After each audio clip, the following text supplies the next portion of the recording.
Il y a un trou qui fait la taille de ma main, putain. Il y a un trou. Bah non, mais je suis désolée, poney, hein. Mais demain, je ramène le ciseau et tu vas finir en brosse, hein.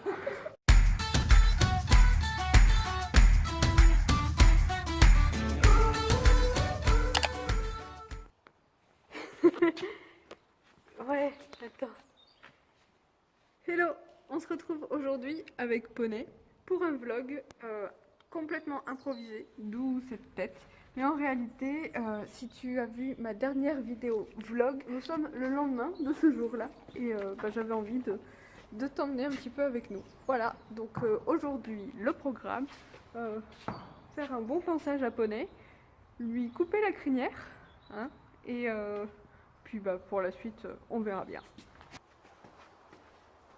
Je vais commencer par un bon coup d'étrier américaine parce qu'il y a plu il y a à peu près 1 heure et que faut ce qu'il faut, hein.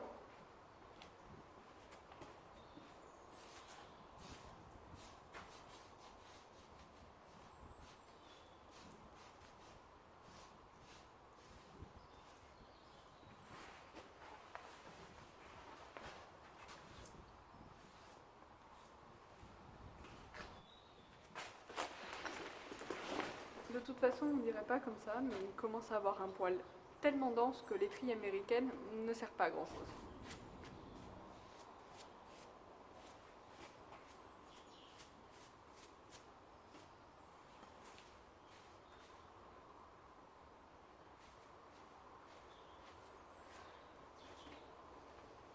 J'ai reçu cette couverture hier, il est temps pour moi de lui essayer parce que je me demande si la taille est la bonne. C'est une 135 et c'est une petite chemise en coton toute simple pour mettre soit en transport, soit sous une couverture éventuellement. Donc voyons voir si la taille lui va bien.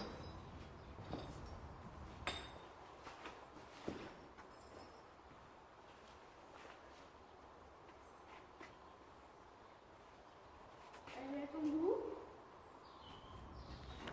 Donc voilà une petite vue d'ensemble. Je trouve ça trop mignon. Lui il fait un peu la gueule, hein, comme tu peux le voir. Mais je trouve ça trop choupi. Et j'ai pris ma couverture licorne qui est une 125. Donc ça c'est une 135 qu'il a sur le dos. C'est celle de l'année dernière. On s'en fout, hein, si les polaires sont un peu courtes. Mais je vais quand même l'essayer. J'ai un peu peur. La Blaze, il pleut. Ce matin il faisait si beau. On allait ramasser des châtaignes avec mon chéri, on avait limite trop chaud. Moi qui voulais monter dans la carrière, je suis pas assez courageuse. Donc, revenons-en à nos petites licornes. Oh, il fait vraiment la tronche le poney. Mais, j'ai juste réglé, c'est un peu juste devant, hein. J'ai réglé un peu plus lâche devant. Mais du coup, la longueur va bien en réglant un peu plus lâche, donc ça va. L'avantage de la polaire, c'est que c'est un peu extensible, donc c'est pas très grave si les polaires sont un peu justes. Hein? Qu'est-ce que t'en dis, toi? Parlons peu, parlons bien.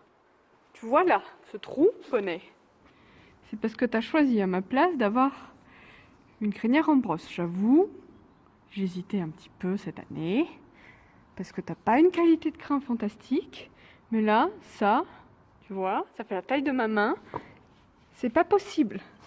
Alors, malheureusement, j'ai jamais fait de crinière en brosse de toute ma vie. Je suis désolée, il est fort probable que je te loupe. Je suis équipée d'une paire de ciseaux de cuisine, d'une paire de ciseaux à bourron pour les poneys qui me coûtent rien et d'une tondeuse à bonhomme. Donc, on part pas gagnant dans cette histoire. Je crois que je vais commencer par enlever les crins, hein. On va tout enlever et puis on verra bien ce que ça donne. J'avoue, poney, j'ai peur. Tu la lis, la peur dans ses yeux? Les amis, j'ai tellement galéré. J'ai d'abord fait au ciseau. Vous auriez dû voir la tête du poney. On croyait que j'avais amené ma petite fille chez le coiffeur et qu'elle était en train de se faire foirer. J'ai continué avec la tondeuse pour humain. Et comme vous voyez, putain, j'ai envie de couper, couper, couper. C'est jamais droit. Mais de toute façon, ce sera pas droit. Il a du gras, donc ça peut pas être droit. Mais ça va repousser. Et quand ça repoussera, ce sera déjà un peu plus facile à rattraper. Et puis je me suis amusée parce que du coup j'ai fait de la désensibilisation au clicker avec la tondeuse. Et du coup pour désensibiliser. Voilà, je lui ai fait un cœur sur le cul en attendant la tonte. Je suis désolée, poney. Je suis vraiment désolée. Bon, je vais terminer cette vidéo avec une petite voix off sur notre séance. Malheureusement, mon téléphone n'avait plus de batterie, donc il n'a pas tout enregistré, mais je me suis rendu compte que c'était finalement plutôt représentatif de nos détentes en ce moment. Puis pour agrémenter un peu le truc, je suis désolée, je vais mettre une musique libre de droit toute pourrie, histoire de faire un peu d'ambiance, hein. Donc pour être sincère, pour cette séance, j'avais l'intention de sautiller un petit peu, et une fois arrivé dans le manège, j'ai totalement eu la flemme de monter les obstacles. Ça se résume à ça, en fait. Donc du coup, je commence à marcher le poney reine longue, comme à chaque fois.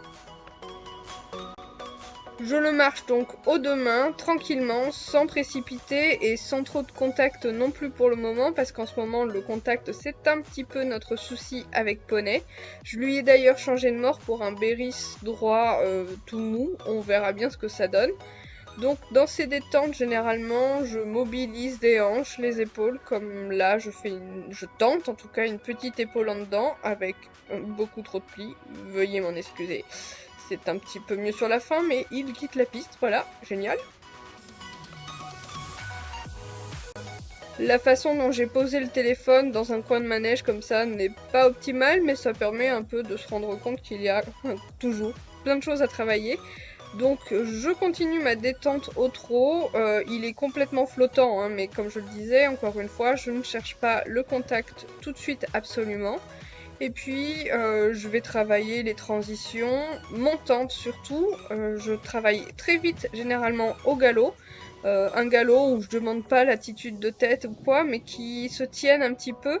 Il est toujours un petit peu haut au galop, comme tu peux le voir. Il a tendance surtout à s'ouvrir dans les départs et au galop à gauche, il est très très ouvert. Mais je veux qu'il garde son galop, ça a toujours été une difficulté dans le manège. Ensuite, je crois bien que j'avais décidé que cette petite séance serait aussi une séance de torture pour moi. J'ai tout simplement dégagé les étriers et je continue mes petites mobilisations, donc un peu de déplacements latéraux aux deux mains.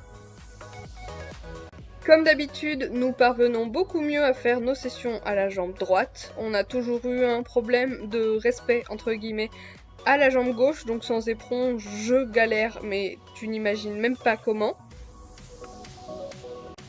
Parce que oui, il m'arrive de travailler Hélion en dressage avec des éperons et il est tellement génial avec des éperons. Mais l'idée, c'est de s'en passer quand même. Donc voilà, je continue mes petites mobilisations. Je travaille énormément sur moi parce que comme tu peux voir, je suis un gros sac à patates qui rebondit dans sa selle. C'est génial. Et généralement, après avoir un petit peu mobilisé le poney latéralement, je repars vers les transitions descendantes cette fois, qui sont notre gros point noir depuis des mois, des années, en fait depuis toujours. Donc voilà, pour le mener à mobiliser son dos, on fait beaucoup de transitions. Et dans 5 secondes, la vidéo va se couper, donc c'est le moment où je te dis à bientôt.